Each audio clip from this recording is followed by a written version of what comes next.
Chapter 475, was it really evil Yuna? Naruto couldn't believe what he was currently seeing. Yuna was sitting cross-legged a few meters away from him, and she seemed to be genuinely struggling with her so-called evil self. Well, Naruto briefly considered if she was currently fighting her good self and not the other way round. Anyway, Naruto couldn't remember if he had ever seen his older sister struggling with anything. So it's like that. The only thing that can stop Nei-san is Nei-san. Although he wasn't sure what Naruto was mumbling about, he was somewhat confused about the current situation as well. Yuna had been sitting there for almost an hour, which was far longer than he had ever seen someone sitting in front of the waterfall of truth. In fact, even 10 minutes would have been pretty long. She has been sitting there for a long time now. I think something must have gone wrong. I think we should wake her up. Naruto pondered B's words for a short moment and nodded his head. He walked over the water towards the small island Yuna was sitting on and was just about to wake her up when a shiver went through his spine. His instincts were screaming at him not to wake up Yuna. He hesitated a little longer before turning around and returning to B's side. I think we should give her a little more time. B looked at Naruto in confusion before simply shrugging his shoulders. He sat down on the ground, took out the book he had previously received from Yuna, and started reading while occasionally taking notes. Naruto glanced over his shoulder and took a peek, causing him to look at B in pity. Every page of the book contained multiple naked muscular men doing all kinds of things with each other.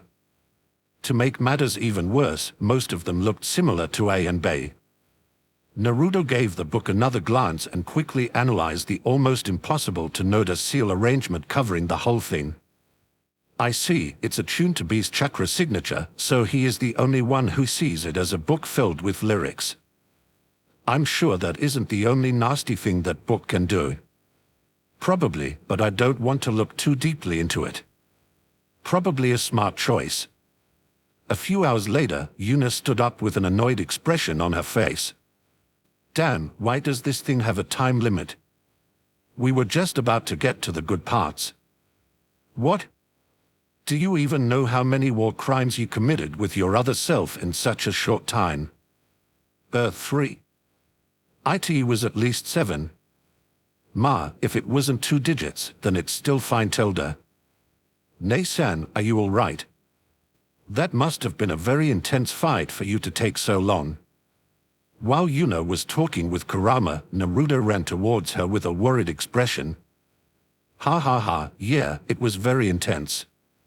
She almost got me a few times, but I'm not someone who gets FCKED so easily. Isn't it FCKED over? Sure, let's go with that. Anyway, as expected of evil me, this was fun. When Naruto heard Yuna call her other self, evil me, some doubts appeared in his head. Nei-san, are you sure it was an evil version of you? Naturally. Her eyes were pitch black. There is no way she could not have been my evil version.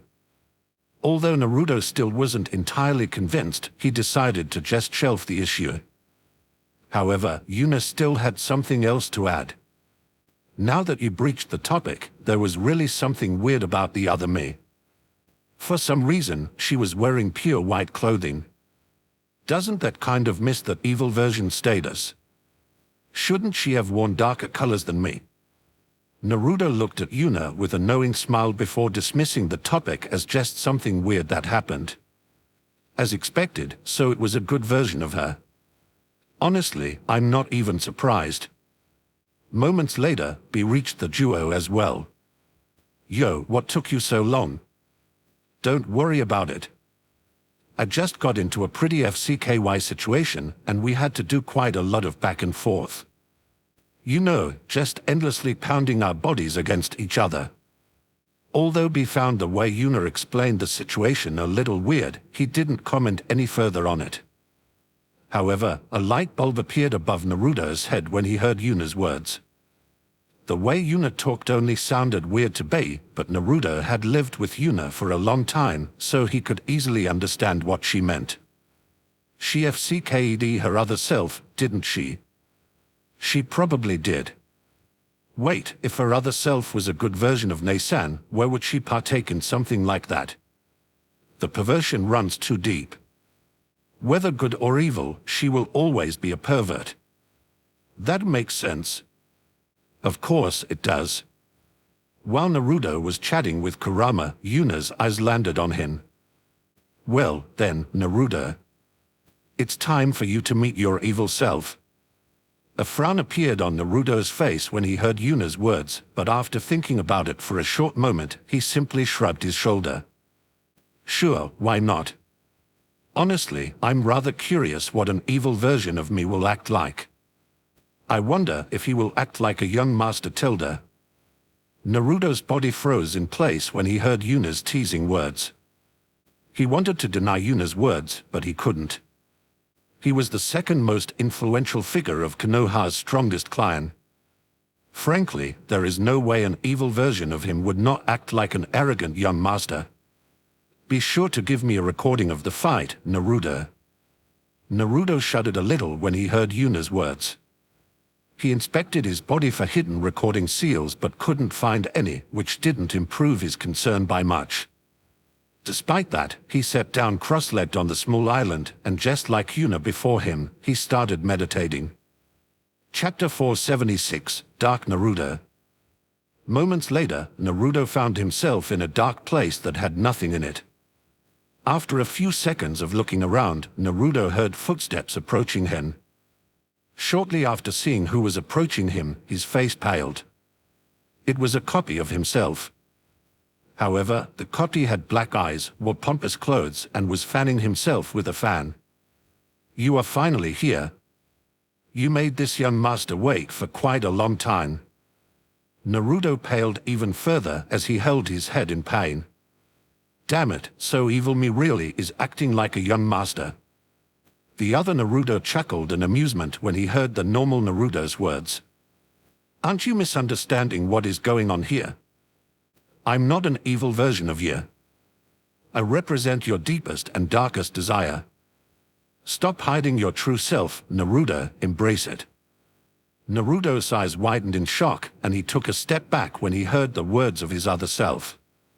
Nonsense. I don't have that kind of desire. Evil Naruto's smile widened as he closed his fan with a loud snap. Oh? In that case, why have you acted like one in front of Ino and Haku once? That was just a jerk. I obviously didn't mean it. Tilda, is that so, Tilda? Dark Naruto chuckled in amusement as he approached the real one and put a hand on his shoulder. There is no need to hold back, you know. Nei-san isn't here, so no matter what, she won't find out about it. A shudder went through Naruto's spine as he tried to step away from the other him, but no matter what he did, he couldn't. Be bullshit, I don't have that kind of desire. The other Naruto leaned forwards a little so that he could whisper in Naruto's ear. Come, do it. We both know what you are supposed to say in this kind of situation, don't we? By now, Naruto's whole body was shaking as he was clenching and unclenching his fist repeatedly. He wanted to make a counter-argument, but nothing came to mind. His head was completely empty. Dark Naruto noticed his state of mind and continued pushing him, whispering in his ear again. You know full well that occasionally acting like that would be fun, right? Do it. Say it. These words finally caused Naruto to snap, and he swiftly punched his other self in the face. This young master orders you to stop talking nonsense. However, his punch simply went through the other Naruto's head, dealing no damage at all. A wide smile appeared on Dark Naruto's face as he elegantly snapped his fan open. Very good. This young master is very pleased. Moments later, the other Naruto started fading away, turning into light particles and sinking into Naruto, who was currently staring at nothing with empty eyes. A few seconds later, he found himself back in front of the waterfall of truth, his eyes still emptily staring at nothing. How did it go, Naruto? Yuna's voice managed to get Naruto out of his daze, and he quickly answered her. This young... Everything is fine, Nei-san. Naruto quickly deflected the question and walked away, causing Yuna to look after him with interest. Seems like something interesting happened. I'll definitely check the recordings when I have some time. Do you really think he faced a young master version of himself? I hope so. That would be hilarious.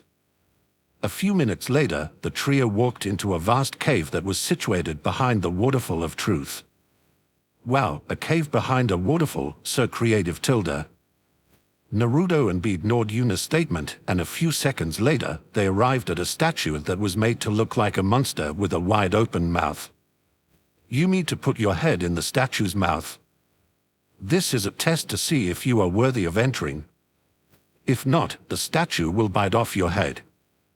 Oh my tilde, are you worthy? Test hidden in a cave behind a waterfall. We are reaching peak levels of creativity. Naruto and B ignored Yuna's rambling again as Naruto carefully put his head inside the statue's mouth. Before anyone could do anything about it, the statue's jaw closed around Naruto's neck. Ah. Are you all right, Naruto? B chuckled when he heard Yuna's panicked words and started speaking. No worries, there is a button inside the statue that will close its mouth. I did the same when I was here the first time. It's just a little prank.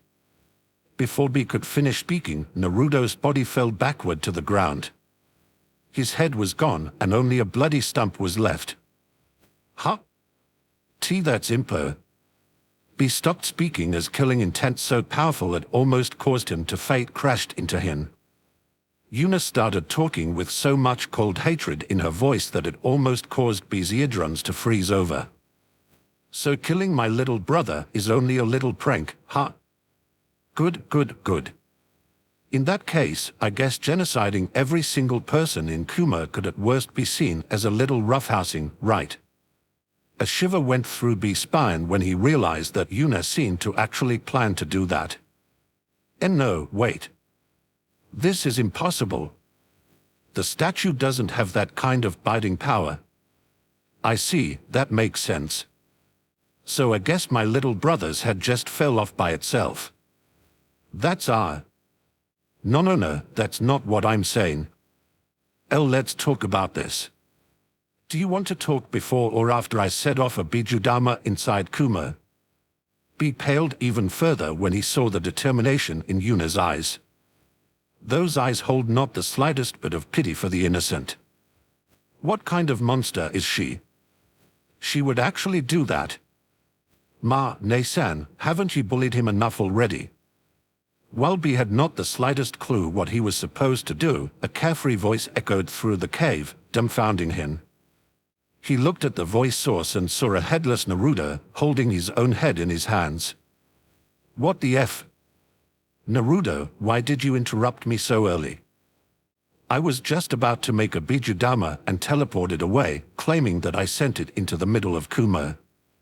Naruto shook his head, literally, and resumed speaking. As expected, it's only a matter of time before Ne-san causes a war. Although I don't know what that has to do with what I just said, it really is only a question of time until my beauty causes a war. Naruto could only smile wryly at that. Meanwhile, B had no idea what was going on.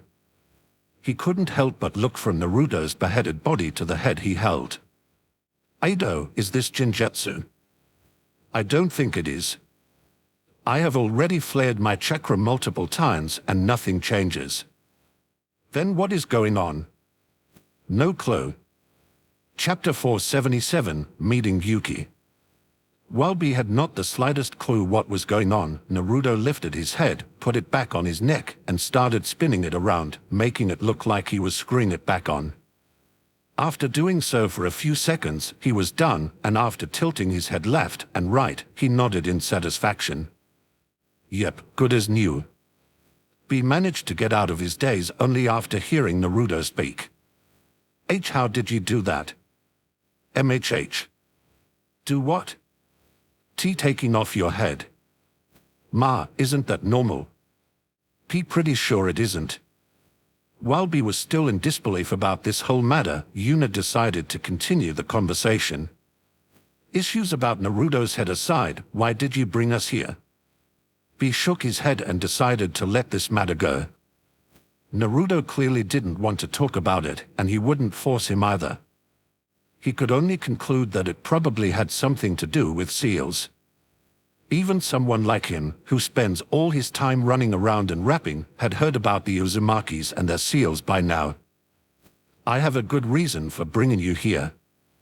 Since you gave me such a nice book and we are fellow Jinchuriki, I decided to help you with your bijus.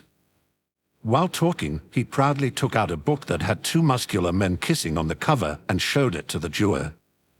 Obviously, this was the rap book Yuna got hen. Haha, the book is no big deal. Just make sure to show it off as often as possible. However, what do you mean by helping us with our bijou? B nodded his head and carefully stowed away the book before he resumed talking. Yes, Hiro learned how to control the power of the Hachibai, and I will help you do the same with the Kyuubi. Although B had heard about the Uzumaki clan seals, he clearly didn't have much information about Yuna and Naruto. Well, so far, the duo hadn't displayed that they could perfectly use Kurama's chakra too often, so it probably wasn't weird for B not to know about it. Yuna and Naruto chuckled in amusement when they heard B's words. Sorry, but that won't be necessary. As soon as Naruto finished speaking, his whole body got covered by a dense cloak of chakra that looked like a nine-tailed fox, while Yuna did the same, causing B's chin to hit the floor. They actually befriended him, huh? I wasn't expecting that. Yeah, especially after you told me that he was probably the most hostile of you nine. Despite his initial shock, a smile quickly appeared on B's face. He didn't care about politics and was only happy that his friend's brother lived a good life.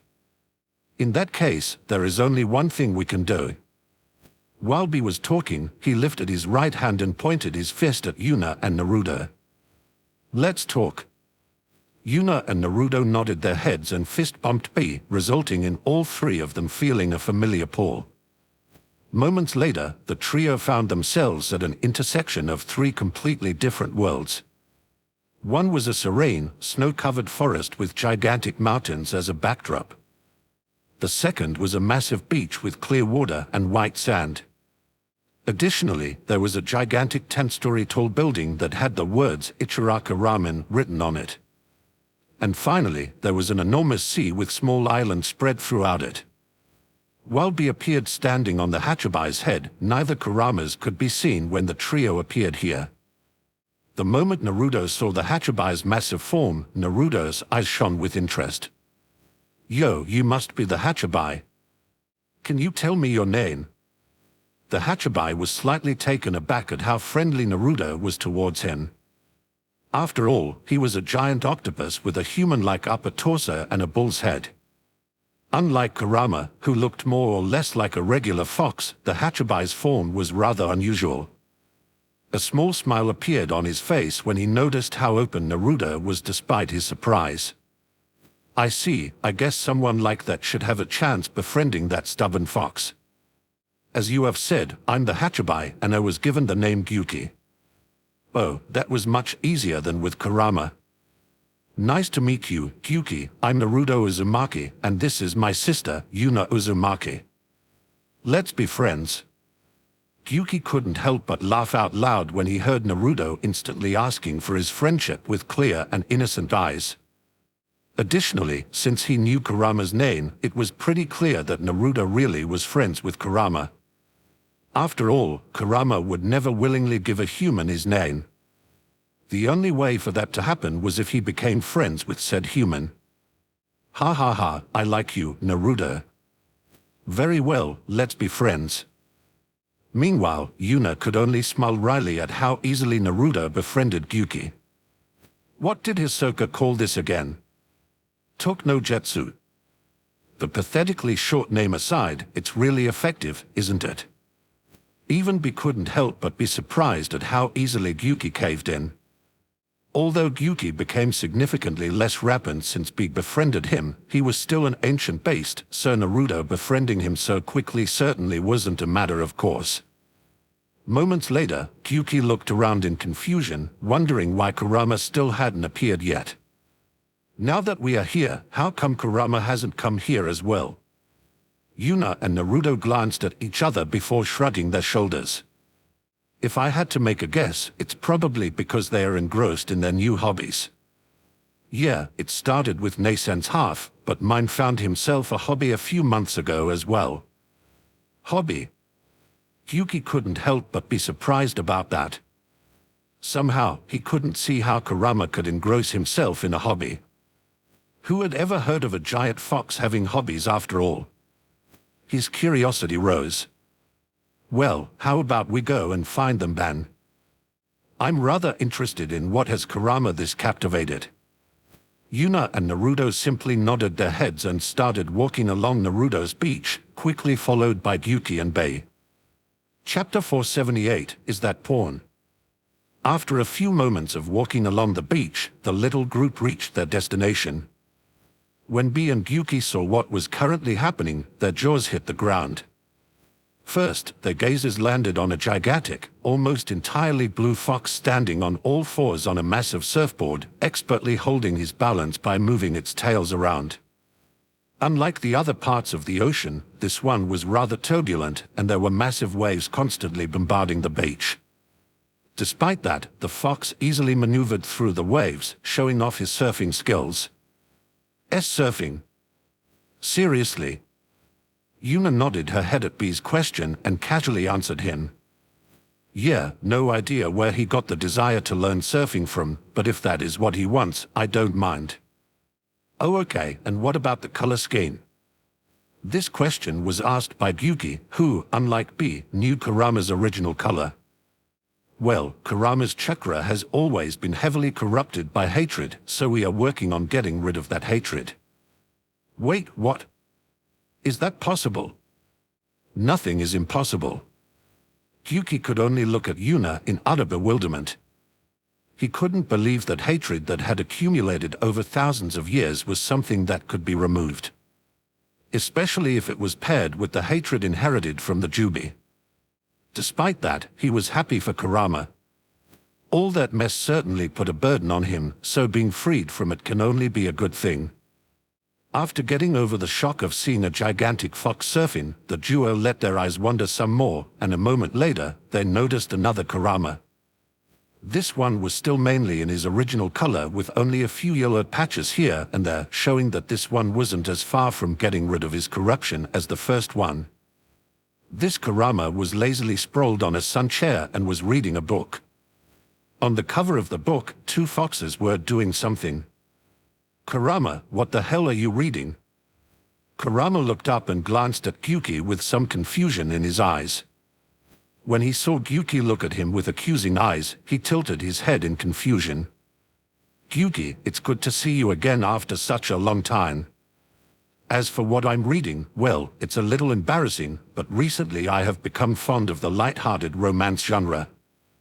Light-hearted romance genre? That cover tells me you are reading something different. Question marks popped up above Kurama's head as he glanced at the book's cover. It depicted two humans standing next to each other, forming a heart with their hands. What's wrong with the cover? Before Gyuki could answer, Yuna's Kurama arrived at the beach. He had noticed Gyuki's arrival and wanted to chat with him. Yo Gyuki, it's been a while. Don't mind the other me, he has recently started reading porn in public like it's the most normal thing in the world, so I can only assume that is a lost cause. Porn. This isn't porn. Kurama and Gyuki gave the cover another glance before shaking their heads in pity. Definitely a lost cause. However, when Kurama let his eyes wander, he noticed Be reading a book with naked men depicted on the cover, causing a light bulb to light up above his head as his gaze landed on Yuna. Yuna noticed his gaze and gave him a wink, resulting in an eye roll from Kurama. So she did something to the cover, huh? Oh well, that's the other Ms. problem. Additionally, this should lead to a funny situation in the future, right? Meanwhile, Naruto was shocked that Kurama was blatantly reading porn in his minscape. Of course, just reading porn wasn't the problem. Naruto would never do it cough and would certainly not do it to get some inspiration cough. The problem was that Kurama was happily doing it, despite so many people being there. When Kurama saw Naruto's accusing look, he almost coughed out blood. "You damn brat, are you seriously believing the nonsense those three are spewing?" Naruto squinted his eyes as he pondered the situation. He quickly realized that it was perfectly possible that Yuna and her Kurama were messing with his Kurama. However, the chance of Gyuki being in on the joke was very small. The book covers were always really innocent. To think the damn fox was blatantly reading porn in front of me. Is he following the old man's path or something? When Kurama saw that Naruto didn't believe him in the slightest, he could only growl at him and continue reading. Since everyone was against him, he decided to simply ignore them. Yuna chuckled in amusement when she saw Kurama's reaction, and moments later, her gaze landed on Bei. Well, Kurama's porn addiction aside, I'm telling you, it's not porn. Do you know that we were sent here so we wouldn't participate in the war, or do you genuinely think we are here to document the animals leaving here? Bei couldn't help but smile wryly when he heard Yuna's words. So she knew about that, huh? Oh well, nothing I can do about it. I know it's to keep you away from the war. My brother ordered me to distract you as long as possible, and if that fails, use force to block you. Yuna nodded her head in acknowledgement and thought about the current situation. She glanced at Bei, and after remembering everything she knew about him, a smirk appeared on her face. In that case, do you want Naruto and I to teleport you with us when the war starts? Sure, let's do it. Since the jig was already up, and Bei had no way to stop Yuna and Naruto from simply teleporting away, he decided that he might as well join them. As one of the strongest people in the elemental nation, his presence on the battlefield would definitely alleviate some of the pressure. Yuna was just about to continue talking when her head snapped in a certain direction as a dangerous smile appeared on her face. Seems like it has begun. Let's go. The trio nodded their head, and a moment later, they were back to the cave where they fist bumped. The trio held the position, and round a second later, they vanished. Chapter 479, A Speech. Meanwhile, 6 people had gathered on a large stage in front of tens of thousands of people. Every single one of them wore something with the kanji for shinobi on their body. Whether headband or armband, the kanji always had the same design. This was the symbol of the Great Shinobi Alliance. These 6 people were the squad leaders of the Great Shinobi Alliance. Darui, the leader of the first squad, the mid-range fighter division, was a tall man with dark skin, bored-looking black eyes, and shaggy white hair. He was part of Kumoda Kia's forces. Kitsuchu was the leader of the second squad, the close-range fighter division. He was a rather brawny-looking shinobi with gray hair, dark eyes, and a beard. Originally, he was a shinobi from Iwagakure. The leader of the third squad, the close mid-range fighter division, was none other than Hate Kakasha. He was currently looking especially bored, and those who knew him could easily see that he would have pulled out a certain book by now if doing so wouldn't have resulted in a lot of pain. Then, there was the leader of the fourth division, Gaara. He was the squad leader of the long-range fighter division, and in addition to that, the commander-general of the whole army. Next was Mifune, who was the leader of the 5th Division, the Special Ops Division. Finally, there was the leader of the 6th Division, Masato Uzumaki. He was a middle-aged man with short, crimson hair. Previously, he was responsible for the security of the Uzumaki compound, but now he was chosen as the leader of the 6th Division, the Sealing Squad. Unlike the other squads, this one had its troops spread throughout all other squads, ensuring that there was an even spread of people capable of using sealing arts. Rather than commanding large groups of people, Masato was responsible for efficiently using the Uzumaki clan's people and their seals. He was not given the squad leader position due to his strength or prestige, he was solely here for his knowledge about seals. Mifune allowed his gaze to wander over the gathered people, causing his chest to swell in pride. This is what he has wanted to see for a long time now. The Shinobi Nation united under one colossal banner. The fact that it needed a threat to all of humanity for this to happen was a little depressing, but he could easily push those feelings down. He gazed over his fellow squad leader, and his gaze lingered on Gaara for a while longer. Moments later, a slight smirk appeared on his face. I really wonder what this young man is thinking about this. Unlike the other leaders, he is very young. One might argue that having someone this young in a commanding position would be a bad move, but I think differently. In my opinion, there is no problem with injecting a bit of young blood into the leading echelons. I think he might come up with ideas us older people would have never come up with. I'm rather confident in him, so let's see what he can do. Keisuke Dono, since you are the commander, how about holding a little speech to motivate our troops? Gaara pondered Myphian's words for a short moment and nodded his head. Frankly, if he had been asked to hold a motivational speech a few years ago, he would have had no idea where he was even supposed to start, but now things were different. He had ruled as the Keisuke for about a year by now, and he had slowly begun to understand the hearts of other people. So, he walked towards the front of the stage and was just about to start speaking when loud footsteps echoed over the gathering. Gaara looked at the source of the sound and saw Yuna approach his current position with a leisurely smile on her face.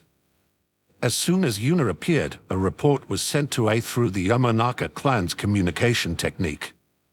When he heard the information of Yuna appearing at the gathering, he immediately started glaring at Tsunade, causing her to chuckle in amusement. What? I gave her your stupid mission.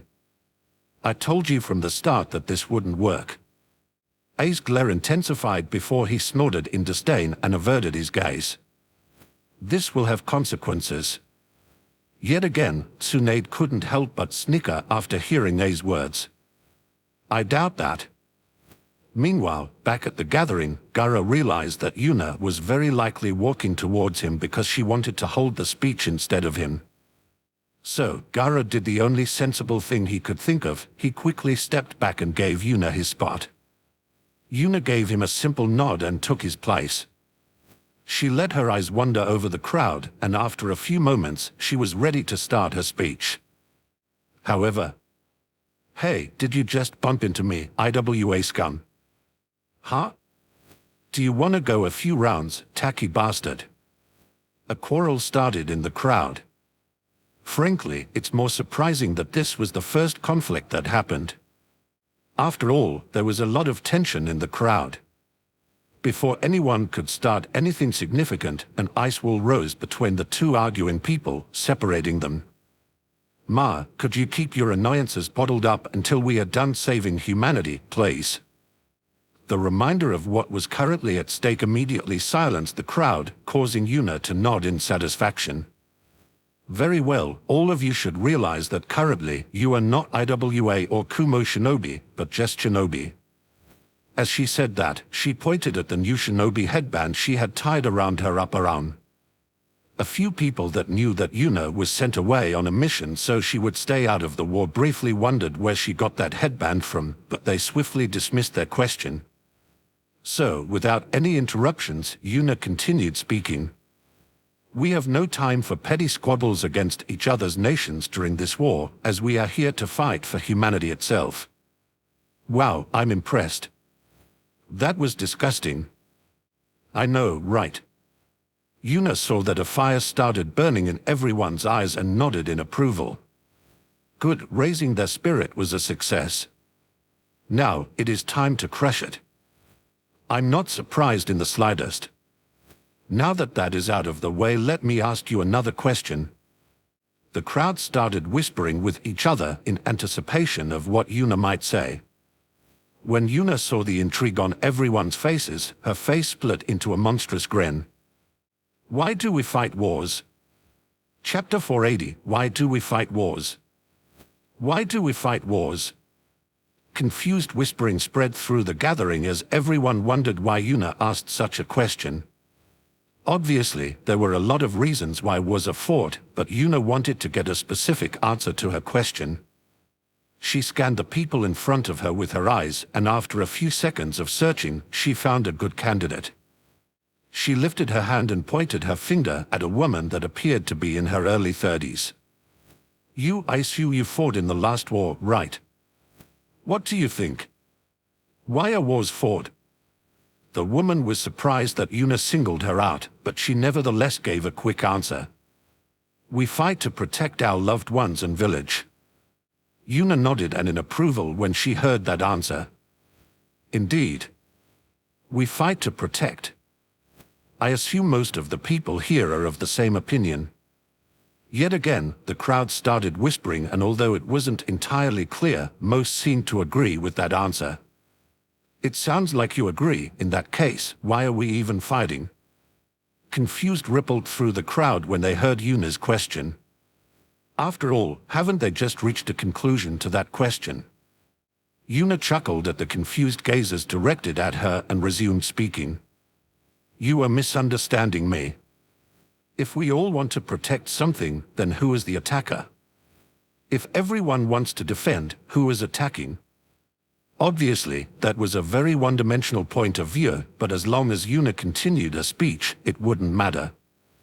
Meanwhile, Myfian's eyes widened in shock.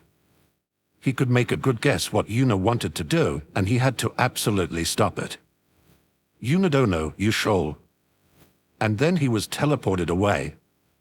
Yuna ignored the short interruption and continued speaking to the now thoroughly confused crowd. No, wars aren't being fought to defend people. Let me tell you why people wage war. It's greed. Greed for more prestige. Greed for more power. Greed for more. The gathered people were shocked when they heard Yuna's harsh words. However, they also felt that something was wrong. Prestige and power. Although some people did get a lot of prestige during the last war, it was at best 20 people. As for power, well, a lot of people got promoted, but that can be done without a war. Yuna smiled at the people, slowly realizing that something was off, so she quickly continued talking. That sounds right, but at the same time wrong, right? After all, prestige and power are things almost none of the people gathered here gained during the last war. That is only natural. After all, you, the soldiers, were never meant to gain these things. Yuna don't s. Before Yuna could continue speaking, Myfian returned and yelled at her to stop while hastily wiping away the cake remains on his face. And then he got teleported away again, allowing Yuna to continue speaking unhindered. In that case, let me tell you who wants and earns these things and is, at the same time, responsible for the war. Yuna's face twisted in glee as she saw everyone attentively listening to her speech. She swiftly continued talking before anyone else could interrupt her. It's greedy nobles and the daimyos. Thousands of surprised gasps echoed through the crowd, as many people couldn't believe that Yuna would go so far as to insult the daimyos.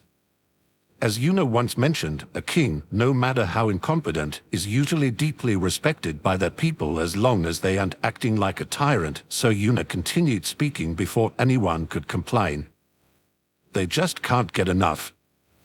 They want to expand the realm they rule over, want to plunder others for riches, or simply want to hold power over more people. Yuna could clearly see many people being uncomfortable when she talked badly about the ruling class, but she didn't mind. Today was an excellent day to significantly decrease the goodwill people felt towards nobles, so Yuna would take the opportunity. Greedy weaklings, sitting in their villas surrounded by women, lavish food, and alcohol. They are happy to send thousands of you to their death just because a foreign noble insulted them once. And why can they do that? Because one of their ancestors, generations ago, wasn't a piece of human garbage and was actually capable. Although the people in front of her were still uncomfortable due to Yuna's words, she could clearly see that some of them were wavering. Scum. Nothing but scum. Only those aiming for the betterment of their country and its people are worthy of the title of a noble. If all they do is exploit and worsen their people's lives, they are nothing but scum. While the crowd was digesting Yuna's words, Myfian returned, and this time, he simply retook his position with an annoyed expression. It was already too late to stop this disaster after all. But didn't the daimyos and nobles donate a lot of shuriken and kunai for this war? Yuna almost laughed out loud when she heard that argument. She almost found it amusing how vehemently some people tried to defend someone in an important position. It's not like they would gain anything from doing so. Oh wow, I'm sure they donated a lot. Gaara, how about you tell us how much the 5 daimyos of the 5 great shinobi nations donated?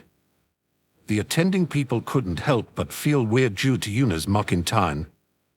Wasn't donating weapons a good thing? They donated around 10,000 kunai and 20,000 shuriken. The worth is around 3 million ryu.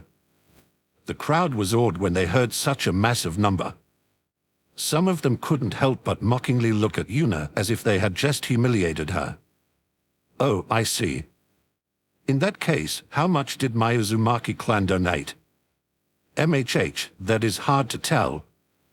The complex communication sealing arrangement that was created in tandem with the Yamanaka clan is pretty much priceless, but if we go by donated seals that have a fixed price alone, it would be around the same number as the 5 daimyos.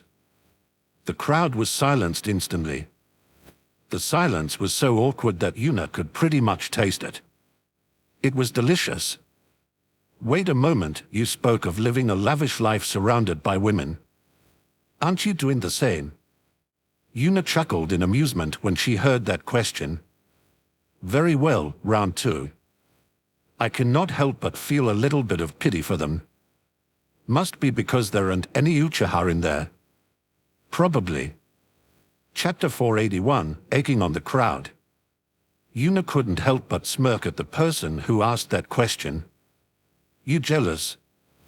At first, the first was dumbfounded by Yuna's retort, but they erupted in anger moments later. Shit. That wasn't the question. I'm not jealous. Not at all.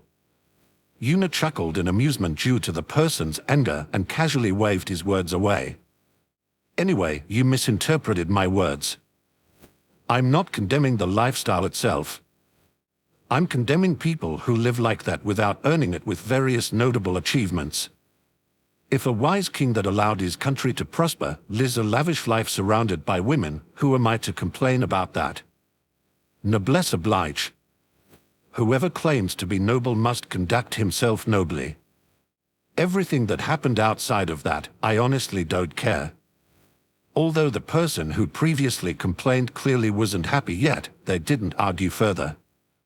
Yuna let her gaze wander over the crowd and noticed that the morale was pretty much in the gutter, causing her to smirk.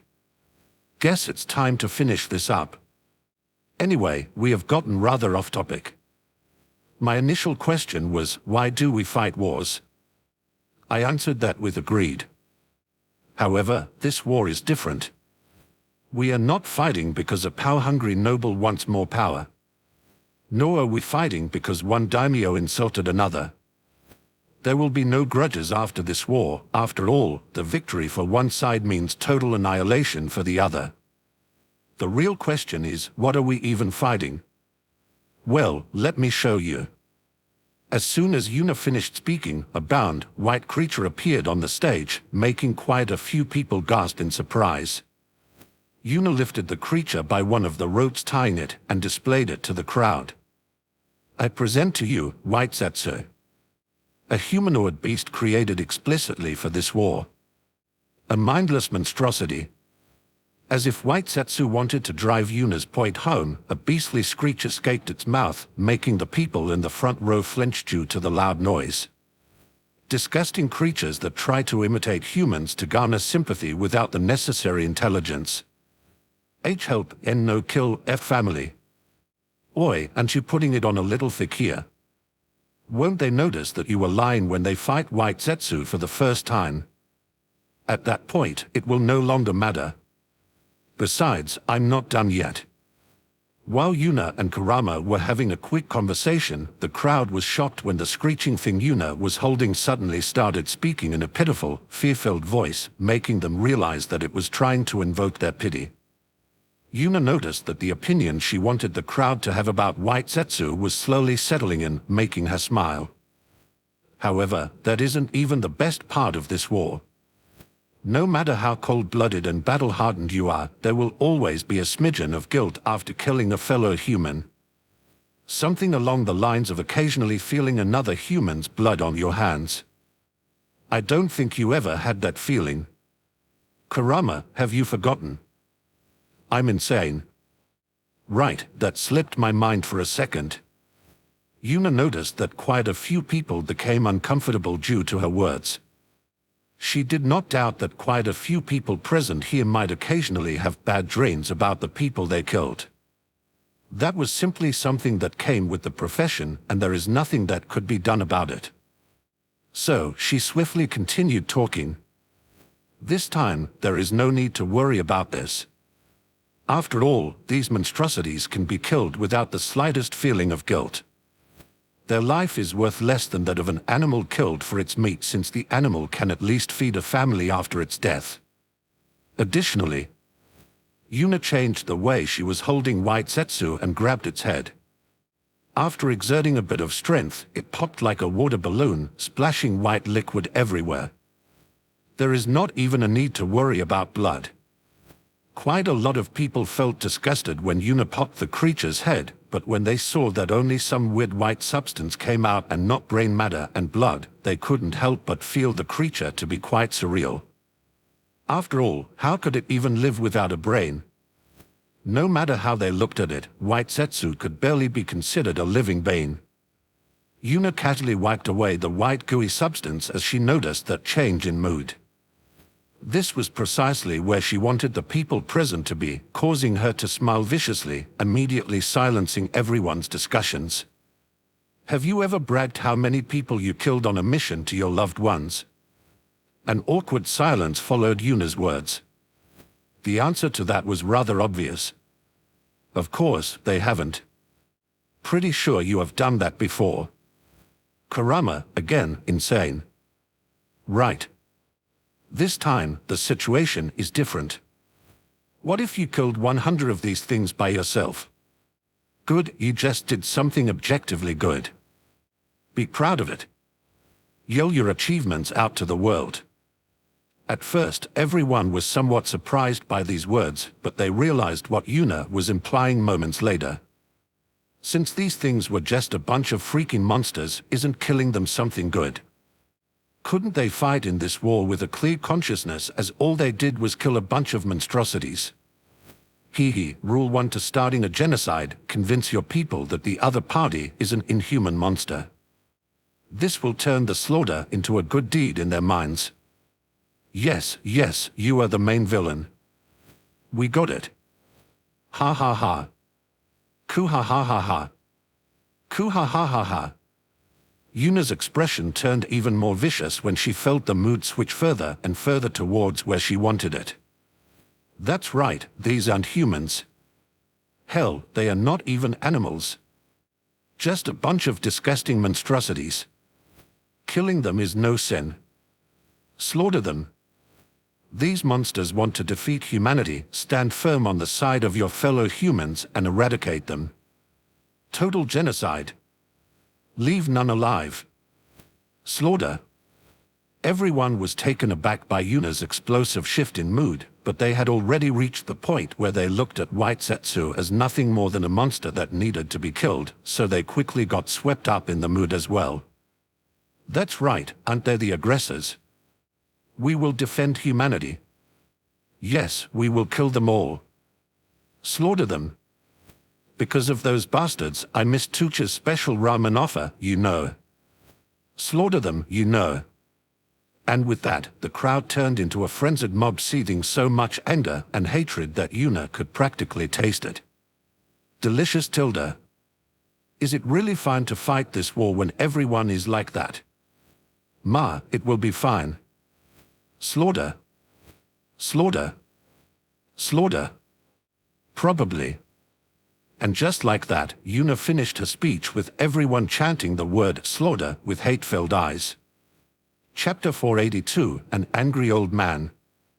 Shortly after Yuna finished her speech, combat started all over the place, and the situation immediately became chaotic. 4 of the 5 cage was seated in the command room, where a massive floating orb that appeared to be made out of water was floating in the air, depicting the current battlefield. Dozens of people were seated surrounding the globe, mostly Yamanaka. They were responsible for communicating with the troops in the field. The situation is dangerous. A scout spotted an army of a few thousand white Zetsas. If we don't do something about them, they will flank dozens of our long-range tains. A domineering voice echoed through the room before anyone could panic or give out any orders. Send Team 69 to intercept them. When I heard someone give that command, he immediately glared at the person responsible. It was Yuna, who was lazing on a couch that she somehow brought in here. Last time I checked, I was the Supreme Commander. Good for you, but I don't care. Before I could fly into another Yuna-induced rage, Tsunade swiftly checked the composition of Team 69, and after reading a certain name, her eyes widened in surprise. How in the world did he manage to sneak himself into the troop roster? Oh well, whatever. I agree with Yuna's suggestion, Rakage Donor. I was a little surprised that Tsunade agreed, and after checking out the composition of Team 69, he frowned deeply. Since when have Konoha's softies been willing to give suicide orders? Team 69 consists of only 50 people. I was not expecting that you would be willing to send one of our teens towards a suicide mission. Tsunade only scoffed at A's words and waited for him to continue talking. I thought about the situation some more, and after surveying the battlefield some more, he concluded that that would indeed be the perfect solution. So, A shrugged his shoulders and gave the order. Send Team 69 to intercept the approaching Zetsu army. Yes. Meanwhile, the members of Team 69 weren't happy in the slightest. Somehow, they were assigned a suicide mission at the start of the war. No matter how the command center worded it, 50 couldn't win against over 3,000. Their lives were clearly used to delay the enemy's forces. However, they were shinobi at the end of the day, and they followed their orders. Additionally, their leader was just a no-good. No one knew who he was, and his appearance had not a sliver of dignity.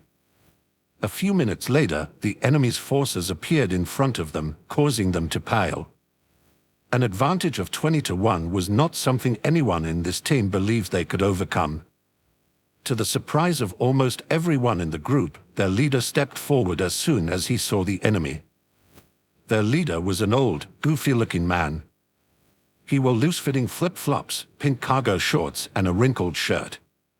Usually, such a figure would cause people to laugh out loud, but right now, none of the members of Team 69 dared to laugh because fire style, Grand Flame Apocalypse.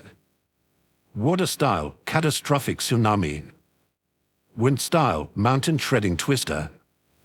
Earth style, Massive Ground Collapse. Lightning style, Thunder Armageddon. The goofy-looking old man started raining down Armageddon on the hostile army as soon as he saw them, dumbfounding the rest of Team 69. Everyone looked at the old man, and when they saw his eyes, they couldn't help but reel back a little. There was so much hatred and hostility in the old man's eyes it seemed like he wouldn't rest until every last of the white Zetsas was annihilated. However, after taking a closer look, someone actually recognized the old man. Wait a moment, isn't that the third Hokage? What? The third? Wasn't he dead? Dead? I thought he had some kind of illness and couldn't get up from the bed. Shouldn't he be older than this? Despite the vivid discussion, most people quickly realized that the person in front of them was very likely the third Hokage, Hiruzen Tsurutobi. The weed-out looks the man previously received instantly turned into eyes filled with worship. As expected of the man known as the Professor, just look at how many different powerful jutsu he can use so easily. As expected, even after so many years, his will of fire burns as brightly as it always has. Indeed, no matter how I look at it, he is squeezing out everything he has to make this mission a success. I wouldn't even be surprised if he fainted the moment the enemy is defeated. I didn't expect Konoha's third Hokage to be such a noble person, but this is a good thing. We might actually survive this suicide mission if we have third Hokage-sama by our side. Yes, we can survive this. Let's give it our all. Yes. Meanwhile, the noble Hiruzen, who had his will of fire burning brightly, had slightly different thoughts. Die, you shitty monsters. Die, so this war ends already. I need those books. I need them. Die. Die. Die. No matter how Hiruzen looked at it, the White Zetsu army in front of him couldn't die fast enough. And as soon as they were gone, he would continue his rampage and devastate everything daring to block his path. Frankly, he never felt this alive and powerful. He was using S-rank Jutsu after S-rank Jutsu, and despite that, he felt his chakra reserves barely dipping down. Faster. Die faster.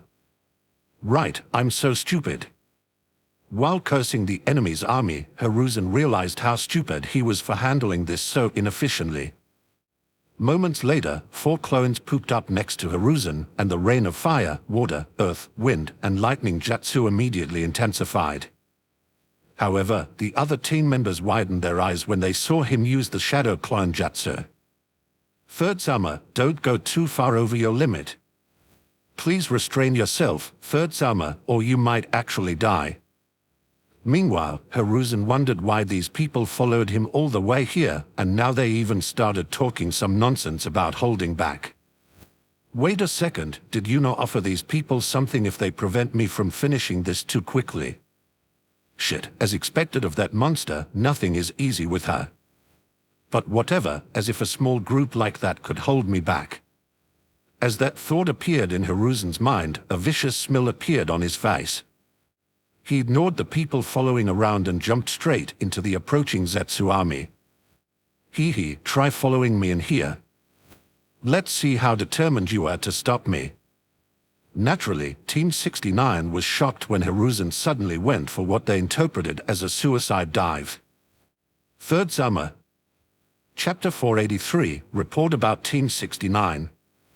A few minutes later, one of the people in the Shinobi Alliance's command room lifted his head and took a look at the floating sphere to see how Team 69 was doing. When he saw the fight's result, his chin hit the ground. Sama, I have a report about Team 69. A grave expression appeared on A's face as he nodded his head, motioning the person to make their report. I'm not sure how it happened, but it ended in total annihilation. A clicked his tongue in anger when he heard that. Damn it, to think we would lose so many strong shinobi at the start of the war. Team 69 had a lot of elites. The person who made the report looked at her weirdly before realizing the misunderstanding and correcting his words. That's not what I meant, Sama. Team 69 annihilated the White Zetsus, not the other way around. Huh? Naturally, I was shocked by that revelation. How did they manage to defeat such a huge group with a measly 50 people? I don't kn. Oh, I just received a thought transmission regarding that. Apparently, Hiruzen Tsurutobi-sama, the third Hokage, was part of the group, and he slaughtered the White Zetsus pretty much by himself. A's eyes widened in surprise, and moments later, his gaze landed on Tsunade. Did you know he was in that group? Yeah, I recognized the fake name he used. Although A was annoyed that Tsunade kept something hidden from him, he was also relieved that Team 69 wasn't wiped out. However, he couldn't fathom how Hiruzen could pull off such a feat after all. He wasn't that young anymore, and his skills should have declined heavily since his prime. I see, he probably had to go out all and push with everything he had to pull that victory off. He is probably pretty close to fating by now. Despite being from Konoha, I can respect him for his deeds. Where is third Hokage Dono now? He should be pretty drained after doing something like that, and we should evacuate him as soon as possible. The messenger kept quiet for a while, clearly communicating with someone from Team 69, and after a short moment, a weirded-out expression appeared on his face. After the White Zetsu were defeated, Third Dono yelled, and I quote, "There are more of these trash out there, I can feel them." Let this old man teach you what happens when you get in between me and my books, and then he sprinted off far faster than anyone from Team 69 could follow. All eyes landed on Tsunade, but when people noticed that she was currently glaring at something, they followed her gaze and noticed that she was looking at Yuna, who was still lying around on a couch. Ma, no need to glare at me like that. What the hell did you do to Sensei? Don't worry, I just gave him a little incentive to end this war fast. Tsunade was still glaring at Yuna as she asked her next question. Won't he die from this? He is clearly overexerting himself. Yuna could only shake her head when she heard that assumption. No, the old man isn't that stupid.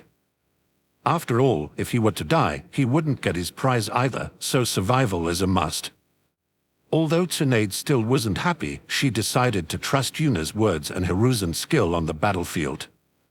While Tsunade averted her glare, I quickly took her place and glared at Yuna. Why are you even still here? Aren't you supposed to be a battle junkie? Yuna chuckled in amusement before nodding her head. I am, but it needs a certain kind of battle to get me going. Squashing a bunch of Chunin-level threats is no fun at all. Although there are a few Edo Tensei in the mix, I haven't found anyone interesting enough for me to make a move so far. My time will come when the big guns come out.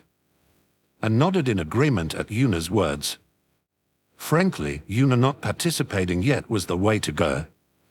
She was one of their greatest assets in this war, and exhausting her before the enemy showed their trump cards was not a good idea. Silence returned to the room, which was only interrupted by the occasional report. So far, not much has happened except for the massacre Sarutobi administered. However, Ace had snapped towards Yuna a few minutes later as he realized something else. How the hell did you manage to sneak the third Hokage on the roster list of Team 69?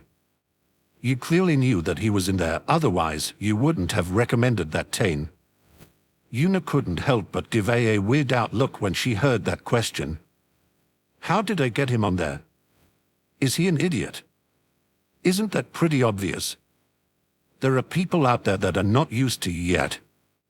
Obviously, he wouldn't instantly assume that you did it like that. Oh? Is that this common sense thing I'm occasionally hearing about? It is. In that case, I'm not really interested. I'm aware.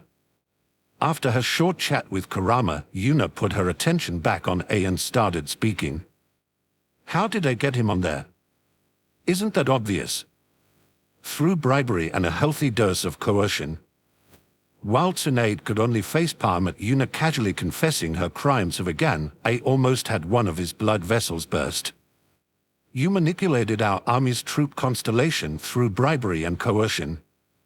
Why are you asking a redundant question like that? Didn't I just say that? While Yuna asked that question in genuine confusion, A felt like she was mocking him. This was enough to push him over his breaking point, but just before he could attack, another report came in. A-sama, one of our main armies is about to clash with a horde of over 10,000 white Zetsas. A clicked his tongue and gave Yuna a seething glare before putting his attention back on the war. This isn't over yet. Yuna chuckled in amusement as her gaze returned to the enormous floating sphere as well. Seeing what group was about to clash with the Zetsu army, Yuna couldn't help but smile. Well, then, let's see if you can get the necessary merit to impress me, Karen. Whatever that pervert is about to do will definitely be a war crime. Ma, a war crime a day, M makes everyone's day. Did you just rhyme day with day? Pathetic. What can I say? I'm not good with rhymes. Maybe I should ask B for lessons. For the love of God, please don't. Ha ha ha, I know you love me, no need to say it. As a retort to that, Kurama only rolled his eyes. Chapter 470, Pervert Meets Pervert. Meanwhile, a massive battle was about to occur at any moment now. On one side were the allied shinobi forces, counting around 5,000 people, and on the other side were around 10,000 white Zetsu and about 10 reanimated people. The multiple sensors in the Allied shinobi forces had already detected the approaching army. Considering the enemies were heading straight for their position, the other side had very likely done the same. This will be a direct confrontation. While the commander was giving out orders, there was a single woman that stood out quite a lot. She wore a frilly made dress instead of proper combat gear, unlike everyone else. Additionally, her whole being was surrounded by a very dangerous aura, and she seemed to almost froth from her mouth when she detected the approaching army. Naturally, this woman was Karen. When she noticed the Zetsu army for the first time, she almost instantly attacked them but quickly realized that that wouldn't be a good idea. She was here to get merit, and completely ignoring the command structure and going somewhere herself would definitely become a problem. Karen might be a pervert, but she wasn't stupid. Frankly, the commander wanted to scold Karen for her attitude and outfit, but when he saw the madness in her eyes, he decided to postpone doing so. A few minutes later, everyone was ready for combat, and they were only waiting for their commander's order to start the fight. By now, Karen had to constantly clench and unclench her fist to prevent herself from charging ahead. Just a few more seconds. Be patient, Karen. Remember the reward you will receive after this. Gahihi, oh yeah. A perverted chuckle echoed over the soon-to-be battlefield, which was ignored by everyone, and moments later, the charging Zetsu army could be seen in the distance. The commander surveyed the approaching army for a few seconds longer, and after he judged them to be in the perfect position, he gave the attack order. Charge! FCK yes, time for a massacre. Before anyone else could react, a shockwave erupted out of Karen as her whole body got covered in seals, closely followed by an almost syrup-like chakra cloak. She bent her knees, and moments later, she vanished from her position with a loud boom, which was a result of her destroying the ground she previously stood on. Everyone could only look at the back of Karen in bewilderment as she crashed into the wave of white Zetsus like an armored train smashing through a flock of sheep, comically sending the white Zetsus flying left and right. What the FCK? That was all the commander could say when he realized what had just happened. Additionally, he realized that he was not the commander of this large army due to his strength but instead due to his experience. No matter how he looked at it, Karen was significantly stronger than him. However, he wasn't an experienced commander for nothing and quickly pushed away his bewilderment. What are you waiting for?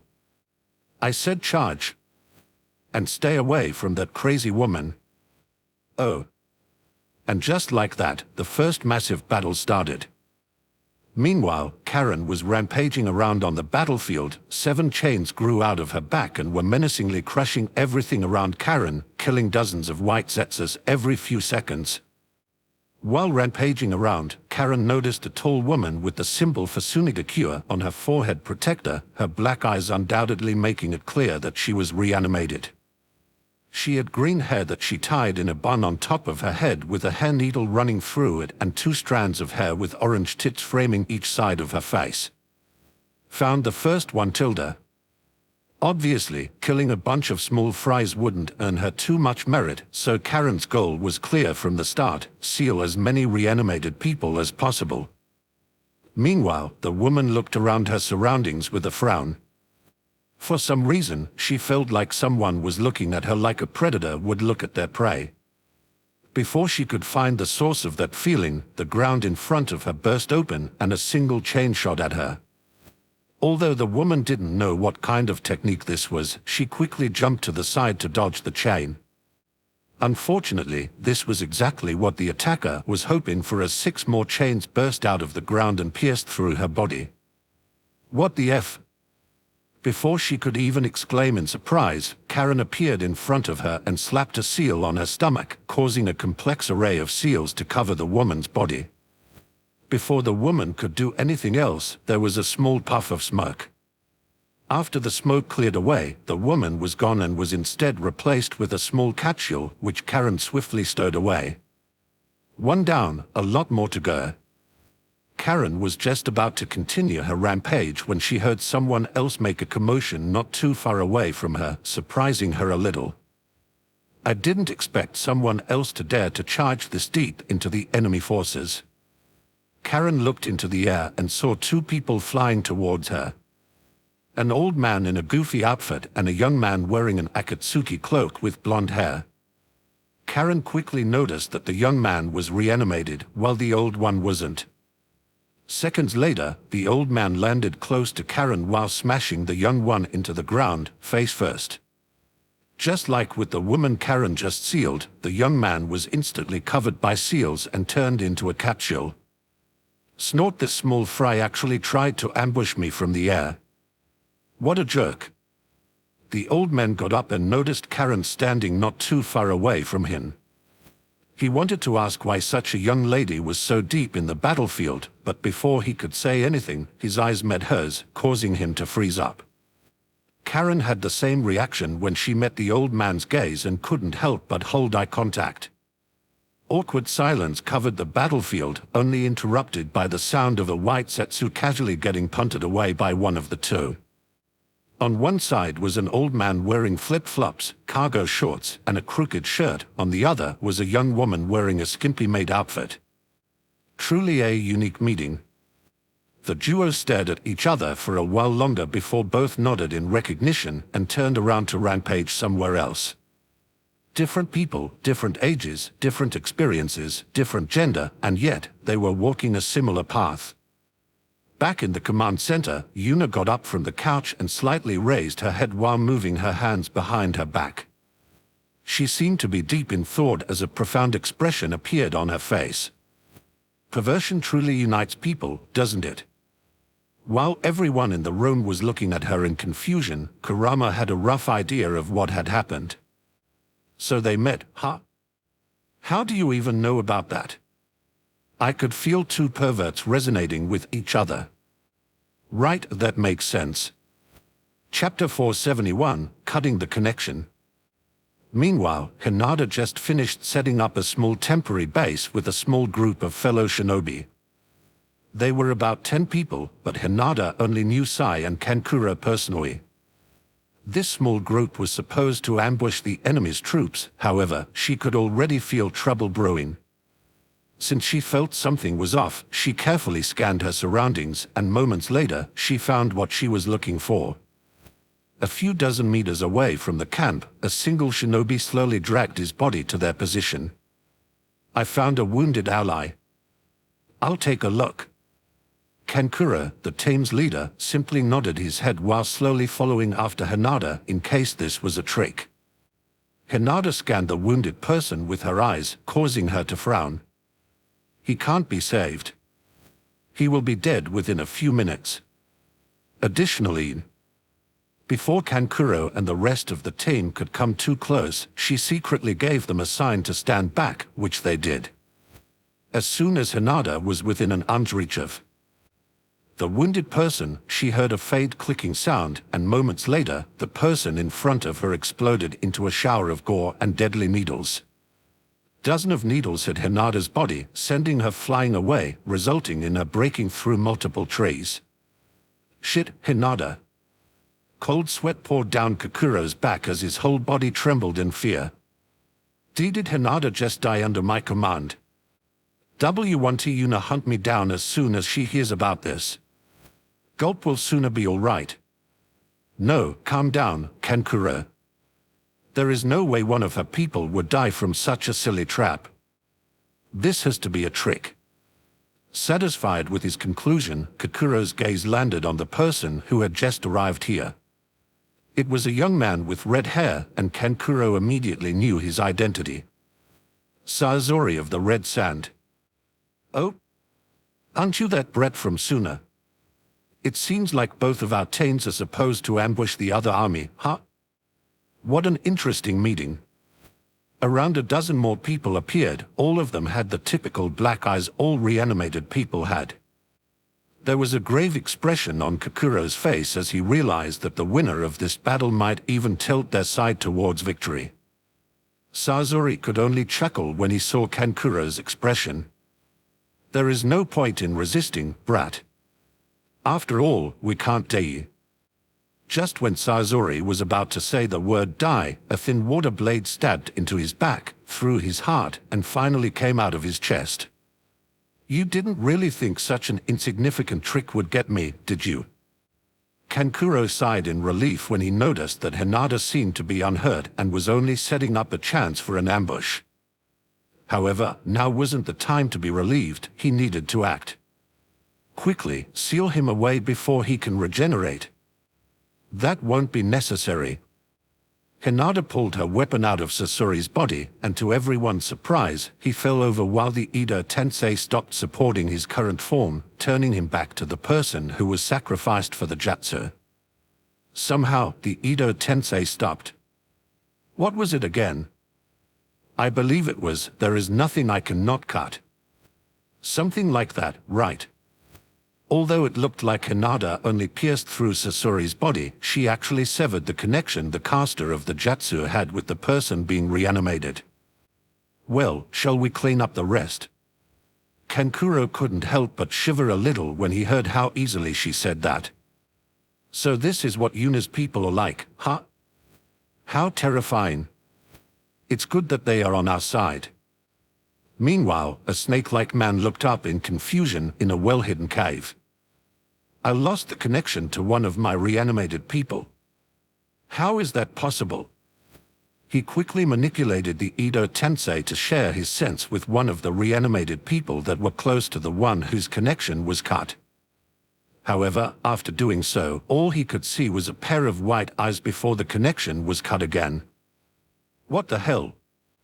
The snake-like man, or Akaimaru, frowned deeply as he tried again. This time, the link wasn't cut instantly, so he had some time to look around. It was a common battlefield with about 20 shinobi fighting each other. Nothing special. However, before Akaimaru could fully understand the situation, a blur appeared behind one of the people fighting, and at that exact moment, Akaimaru felt another connection getting cut. Shit, this person's eyes aren't good enough to see what happened. He surveyed the battlefield and quickly noticed a reanimated Hyuga. A smirk appeared on his face as he quickly switched people. With the Byakudan, there is no way I wouldn't notice what is going on. Akaimaru couldn't help but smirk as he concentrated his full power on his eyes to make sure he didn't miss anything and then got his connection cut before he could do or see anything. What the hell? What is going on? Akaimaru hated it when he couldn't understand something. He needed to know what was happening but had no way to do so. He hated it. He took a deep breath to suppress his annoyance and started thinking about the situation properly. They clearly came up with a method to counter the Edo Tensei, but how are they doing it? Is it a jutsu? Maybe a seal? I think a seal is very possible. Or maybe this is just a shinobi that had found a weapon that could counter the Edo Tensei. I can't really claim that to be impossible. Akaimaru got up from his cross-legged position and casually dusted away some dust from his clothes. I wanted to save this for later, but I guess it is time to take them out. That unknown method to cut the connection aside, I'm losing significantly more people than I initially anticipated. With that thought in mind, Akaimaru went through a few hand signs and then slapped his hands on the ground. Edo Tensei. Two coffins rose, and when Akaimaru saw who was in them, he couldn't help but laugh out loud. Kufufa, with these two under my control, nothing can stop me.